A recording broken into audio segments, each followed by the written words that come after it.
BTC खौ 60टा समष्टि 60 समष्टि दागोन होननाया दिनै UPPL सरकारा फेल जाबाय। दा बेनि दायित्वखौ बानस'नो थाखायसो खाम्फा बरगयारि बिथाङा UPPL दोलोआव गाव हाबनानै लाहैबाय नामा? खाम्फा बरगयारि बिथांखौ जोङो बावनानैसो दंमोन। मोनसेबो मेल मिटिंआव बिथांखौ जोङो नुनो मोनाखै। दा जोङो धन्यबादसो होनांगोन बिथाङा जे BPF दोलोखौ नागारनानै UPPL आव हाबगोन होननाय जों खोनादों। बिथांखौ जोङो धन्यबाद होदों आरो BPF दोलोनि जानानै। मानोना अलरेडि गबिन्द बसुमतारी बिथाङा दंखायो आरो बिथाङा सासे सिगनेटरि लं टाइम मोनसे आन्दोलननि गेजेरजों नेता जाबोनाय मानसि। दा बिथांखौ थोंजों माने पलिटिकेल मार्डार खालामनोसो UPPL आव हाबबाय नामा? खाम्फा बरगयारि बिथाङा चिरां जिल्लानि रौमारियाव जानो गोनां नेरिम north eastern regional institute of medical science बेखौ जे प्रमद बर' सरकारा UPPL सरकारा चिरां जिल्लायाव गायसननो थाखाय फेल जाबाय। नेरिम होगोन होननानै रौमारियाव होगोन होननानै फेल जाबाय। बिनि दायखौ बानस'नोसो खाम्फा बरगयारि बिथाङा UPPL आव हाबबाय नामा? जोङो BPF हिसाबै दायो फुल सुइं मोनसे प्रिपारेसनाव दङ। जोङो मोनफ्रोमबो डिस्ट्रिक्ट आरो मोनफ्रोमबो ब्लकआव जोङो युथ BPF हिसाबै गोबां माने हाबाफारि लाबाय थादों आरो दिनैबो उदालगुरि डिस्ट्रिक्टनि युथ BPFनि मोनसे एग्जिकिउटिभ मेल लादों आरो बे मेलनि गेजेरजों जोङो खामानि मावनो थाखाय माखासे हाबाफारि जोङो रनसायदों आरो दिनै बे हाबाफारियाव जोङो गोबां खोथाखौ सावरायलायनाय जादों। जोङो BPFआ जथेस्थ' माने गोख्रोंनिख्रुइ गोख्रोंसिन दायो जागासिनो दङ। जाय समावनोखि इलेक्सना जाया मानो जायखिजाया समावनो जोङो BPFआ बिराद बुरजा देरहागोन आरो बे देरहागोननि थाखाय जोंहा दायो मोनसे बिराद फुल कनफिडेन्स जोंहा BPF हिसाबै फैबाय आरो जोङो इलेक्सनखौसो नेनानै दं आरोखि। ससियेल मिडियायावसो आं नुदों आं बिक्रम दैमारि बिथांजोंबो कन्टेक्ट खालामनाय जाथ'वाखै। आंबो बिराद बिजिमोन बे साननैयाव गुबुन गुबुन प्रग्राम गाबाय थादोंमोन। थ' बिक्रम दैमारियाथ' बेबायदि थोंजों बुंद्रायाखै खोमा बा डाइरेक्ट बेबायदि फरायसा आफादनि नाम लायाखै जानांगौ बिथाङा। खारन बिक्रम दैमारियाबो सासे माने जातीय सेन्टिमेन्ट गोनां मानसि आरो माने सासे मेजरिटि गोनां लिडार। दा बे हिसाबै बिक्रम दैमारिया बेबायदि खोथा बुङाखै होननानै आं सानदों आरो बिथाङाथ' मैया आं माने क्लियारिफिकेसन होनायबो नुदों। आङो बेबायदि थोंजों बर' फरायसाफोरखौ टारगेट खालामनानै बुङाखै होननानै बिक्रम दैमारिया मैया मोनसे क्लियारिफिकेसन होनायखौ आं नुदों। आङो बिक्रम दैमारिनियाव रायज्लायनानै माखासे खोथाखौ आङो मोनथिनानै लागोन। खिन्थु आंनि बुजिनायाव बिक्रम दैमारिया बेबायदि थोंजों अबेबा मोनसे आफादखौ थांखिनानै बुंनाय नङा आं बेखौ सानदों आरोखि। एबसुआवथ' जोंबो माने बिराद गोलाव टाइम माने खामानि मावना फैनाय मानसि आरो जोंनि समावथ' जों बेबायदि अपेन सोरखौबा रायनाय सोरखौबा दम होनाय एबसुखौ सोरबा गाज्रि रावजों माने सोंखारियोब्लाबो जोङो मालाबाबो अपेनलि बेबायदि थ्रेटेनिं होनाय बा सोरखौबा सोंखारिनाय जोंनि समाव जों बेबायदि खालामबोआखै आरो माबा मोनसे प्रब्लेम जायोबा बेखौ इन्टारनेलनो सावरायनायनि गेजेरजों फोजोबदों। खिन्थु अपेनलि ससियेल मिडियायाव बेबायदि थ्रेटेनिं होनाय सोरखौबा वार्निं होनाय एबसुनि आइडिअल'जि एन्ड प्रिन्सिपेलाव बेयो गैया। आंबो सासे एबसुनिनो लं टाइम खामानि मावना फैनाय मानसि प्राइमारि लेभेलनिफ्राय कलेज इउनिट लेभेलनिफ्रायथ' सेन्ट्रेल सिंबो मावना फैनाय मानसि। दा एबसुनाव बेबायदि रावा माने समाया आङो नुदों मोनसे इउनिटनि दैदेनगिरिफ्रा बेबायदि बुंदों आरो बिदि बुङोब्ला खिन्थु बेयो मोनसे दुखुनांथाव जागोन आरोखि। माने एबसुनि लिडारशिपखौ बर' रायजोआ मानियो बयबो फोथायो एबसुआ माने बर' जाथिखौ बेंग्रा मोनसे आफाद आरो बे आफादाव थानानै सोरबाया पार्सनेलि बुं बा आफादनि जानानै बुङाथों मानो बेबायदि लेंगुवेज बाहायनो मोना एबा बाहायनाया गाज्रि आरो बेखौ एबसुनि प्लेटफर्माव थानानै बेबायदि सोरखौबा वार्निं होनो रायनो बुंनाया माने समाया आरोखि दिनैनि थारिखआव। नोंथांमोना खाम्फा बरगयारि बिथांनि खोथाखौ सोंनानै आं दिनैसो गोसोखांबाय। मानोना बे थांनाय 4 बोसोराव खाम्फा बरगयारि बिथांखौ जोङो बावनानैसो दंमोन। मोनसेबो मेल मिटिङाव बिथांखौ जोङो नुनो मोनाखै। BPF दोलोखौ माबोरै सालायलांनांगौ बेखौ बिथाङा लानानै माने मालाबाबो खामानि मावनाय जों नुवाखैमोन। दा जोङो धन्यबादसो होनांगोन बिथाङा जे BPF दोलोखौ नागारनानै UPPL आव हाबगोन होननाय जों खोनादों। बिथांखौ जोङो धन्यबाद होदों आरो BPF दोलोनि जानानै। मानोना बिथाङा BPF दोलोखौ बिराद कनफिउस खालामबाय थादोंमोन। थांगोन थाङा माब्लाबा कंग्रेसआव थांगोन होननाय खोनायो माब्लाबा BJPआव हाबनाया कनफार्म जाबाय होननाय खोनायो माब्लाबा UPPL आव हाबनाया कनफार्म जाबाय होननाय खोनायो। बेबायदि माने बिराद मोनसे कनफिउजिं मोनसे स्टेटआव बिथाङा दङमोन आरो थांबाय होननानै जों मैया मोनसे लाइजाम मोनदों बिथांनिफ्राय आरो थांनायनि थाखाय जों बिथांखौ धन्यबाद होदों BPF दोलोनिफ्राय। मानोना बिथाङा बेबायदि कनफिउसाव थाबाय थास्लायस्लाय थाङोबा थाल्ला जायो आरोखि जोंहाबो खामानि मावनो सुबिदा जायो।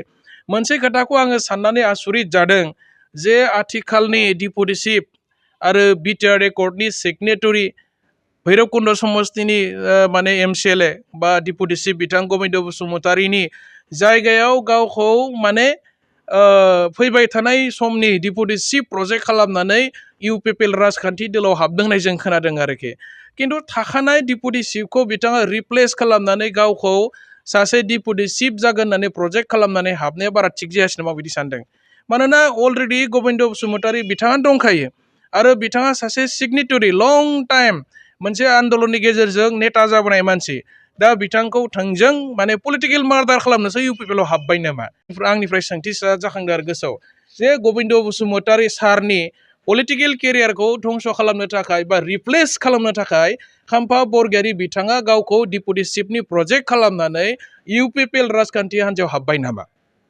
खाम्फा बरगयारी बिथाङा चिरां जिल्लानि रौमारियाव जानो गोनां नेरिम north eastern regional institute of medical science बेखौ जे प्रमोद बर' सरकारा इउपिपिएल सरकारा चिरां जिल्लायाव गायसननो थाखाय फेल जाबाय नेरिम होगोन होननानै रौमारियाव होगोन होननानै फेल जाबाय बिनि दायखौ बानस'नोसो खाम्फा बरगयारी बिथाङा इउपिपिएलआव हाबबाय नामा चिरां जिल्लानि सिङाव थानाय दांतल रेल स्टेशनाव रेल कचनि फेक्टरि बानायगोन होननानै बिथांमोना बानायनो हायासै बिटिआर रेकर्डनि सानाबो 5 बोसोर बारलांखाबाय बिनि दायखौ बानस'नो थाखायसो खाम्फा बरगयारी बिथाङा इउपिपिएल दोलाव हाबबाय नामा बिटिसिखौ 60टा समस्ति 60 समस्ति दागोन होननाया दिनै इउपिपिएल सरकारा फेल जाबाय दा बेनि दायित्वखौ बानस'नो थाखायसो खाम्फा बरगयारी बिथाङा इउपिपिएल दोलोआव गाव हाबनानै लाहैबाय नामा जोंनि सेंग्रा सिख्लाफोर नखर नखर माने इडुकेटेड माने सेंग्रा सिख्लाफोर नखर नखर साकरि होननानै बुंनानै इउपिपिएल सरकारा दिनै फेल जाफैबाय बेनि दायखौ बानस'ना लानो थाखाय रायजो राजाजों रायजानो थाखाय खाम्फा बरगयारी बिथाङा इउपिपिएल दोलाव हाबहैबाय नामा बेनि अनगायैबो बड'फा UN ब्रह्मनि मुङै माने cultural complex and research centre जानो गोनांमोन क'क्राझाराव बेखौ दिनै सेन्ट्रेल माने जोंनि इउनियन गभर्नमेन्टआ सेन्ट्रेल गभर्नमेन्टआ बाजेटआव थिसनासै दा बेनि दायखौ बानस'नो थाखाय खाम्फा बरगयारी बिथाङा इउपिपिएल दोलाव हाबहैबाय नामा खाम्फा बरगयारी बिथाङा इउपिपिएलआ गाज्रि बे सरकारा जोंनि जाथिनि थाखाय जेबो खामानि मावनो हाला बिटिसि जौगानायनि थाखाय जेबो खामानि मावनो हाला होननानै जोंखौनो माने खोथा बुंनो फोरोंग्रा मानसिया दिनै इउपिपिएलआव बोरै जइन जाखो माने आसरित साननो गोनां खोथा आरो ना पार्सनेल बेनिफिटनि थाखाय थांखो ना मानि थाखाय थांखो दा जोंनि गोसोआवहाय माने गोबां माने बेबायदि सोंथि जादों आरोखि दा नोंथांमोना दाखालि बावै साननैनि सिगां सेन्ट्रेल गभर्नमेन्टआ जोंनि बिटिसिनि माने डेभेलपमेन्टनि जि माने फान्ड 174.66 crore बे फैसाखौ दानख'नानै only 50 crore खालामबाय दा दिनै सानसेनि उनाव सानसे बे इउपिपिएल सरकारनि दिनाव बिटिसिनि गेजेरजों एकर्डनि गेजेरजों मोनबोनाय पावार एन्ड फांसन लोगोसे फाइनान्सियेल फान्डिंआ सानफ्रोमबो खमायलांगासिनो दं दा बे दायखौ गावगाय खर'आव रुजुनो थाखायसो इउपिपिएलआव हाबबाय नामा खाम्फा बरगयारी बिथाङा दा बेनिखायनो नोंथांमोना बयबो मोनथिगौ जे देग्लाय फैयै फैयै नैबे प्रमोद बर' सरकारनि समाव जोंनि जिथु एनुवेल बाजेट बिटिसिनि बियो 1000 crore जानांसिगौमोन आरो एज पार पपुलेसन बोसोरै 10% इनक्रिमेन्ट जानानै दायो बिटिसिनि बाजेटआ देग्लाय 25-26 बोसोरनि थाखाय माने 1000 crore जानांसिगौमोन फैयै फैयै दायो देग्लाय जिरायनो गोनां बाजेटआ मात्र 803 crore जागोन दा बेनि दायखौ बानस'नो थाखायसो खाम्फा बरगयारी बिथाङा इउपिपिएल दोलाव हाबलायबाय नामा दा इउपिपिएल दोलाव हाबनाय लोगो लोगोनो इउपिपिएल दोलाव बिराद गुरलाय गुजाय जागोन डिपुटि चिफनि जि पजिशन बेखौथ' थोंजोङै बिथाङा माने नोजोर होदों होननाय जों खोनादों रायलायदों होननायबो जों खोनादों जुदि खोथाया बिदि नंमारगौब्ला खिन्थु इउपिपिएलनि गेजेरावथ' कनफ्लिक्ट लगायनाय नखरनि गेजेराव मोनसे गुलाय गुजाय साननाय बेबायदि सोमजिहोगोन नामा आरो मोनसे इन्टारेस्टिं खोथाया जाबाय जेसेबां गिदिर लिडारानो जायाथों मानो बिपिएफ दोलोनिफ्राय इउपिपिएलआव हाबनाय मानसिफ्रा रावबो टिकेट मोनाखै बयबो टिकेटनि थाखायसो बन्चित जाहैदों हाबनानै गारना दोनजादों गिदिर बिबानबो होजायाखै आरो बेबायदि गोबां एग्जाम्पल दङ नोंथांमोना नुगोन बिपिएफखौ नागारनानै खारनाय मानसिफ्रा उल्था बिपिएफआव फैफिननाय गोबां माने एग्जाम्पल दङ आरोखि बेखौ सोर धंस खालामदों बिटिसिनि पावार एन्ड फांसना सानफा एफा खमायलांगासिनो दं बेखौ जास्ट फर मोनसे एग्जाम्पल होनो नागिरदों आं गोदो बिपिएफआ सरकार सलायनाय समाव जोंनि बिटिसि आवहाय 3 केबिनेट मिनिस्टार मोनोमोन। दा दिनै इउपिपिएलआ सरकार फैग्रोमोना सासेल' केबिनेट मिनिस्टार मोनदों।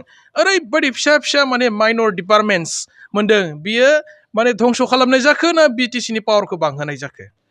गोदो हाग्रामा सारा सरकार थानाय समाव माने जोंहा CIT बानायदों क'क्राझाराव, बड'लेण्ड इउनिभार्सिटि बानायदों क'क्राझारनि बेसरगावआव, माने मेडिकेल माने कलेज बानायनो हादों। आरो बिनि अनगायैबो डिस्ट्रिक्ट वाइज बहाबा 200 बेडेड, 100 बेडेड, 50 बेडेड बेबायदि हस्पिटाल गायसनदों। हाजार हाजार सेंग्रा सिख्लाफोरखौ माने साकरियाव थिसनदों।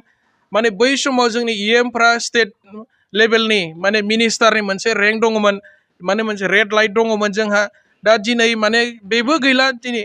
दा बिदिबा बिटिसिखौ धंस' खालामनाय जाखो ना माने बिटिसिखौ माने पावार बांहोनाय जाखो? दा जों नुबाय परिबर्तननि मुङाव दिनै जोंनि EMफोरनि जि स्टेटास बेथ' गाहायावसो थांबायना। बे बिटिसिखौ माने धंस' खालामनाय जादोंना जायाखै? बिपिएफआव मा इन्टेलेक्सुयेल गियाना सोर बुंनो नागिरदों? नायफै बिपिएफआव ओरैबायदि सोरबा माने रिटायार एसएस अफिसार दं, रिटायार प्रिन्सिपाल दं, रिटायार सोरबा IAS अफिसार दं बिपिएफ दोलोआव। बिपिएफ दोलोनि CWC मिटिङाव फैनानै नायफै जाय बुंदों बिथांमोना। बिपिएफआव माहा गैया? एभेलेबेल माने रिसर्स पार्सन, इन्टेलेक्सुयेल पार्सनफ्रा बिपिएफआवनो बांसिन दं। आरो बिपिएफनि लिडारफ्रानो पलिटिकेलि बांसिन मेचिउर्ड आरो दिनै मेचुरिटि दङखायनो दिनै बिपिएफआ 17 बोसोर माने दिनै बिटिसिखौ माने जौगानायनि खामानि मावनो हादोंमोन हाग्रामा महिलार सारनि दैदेननायाव।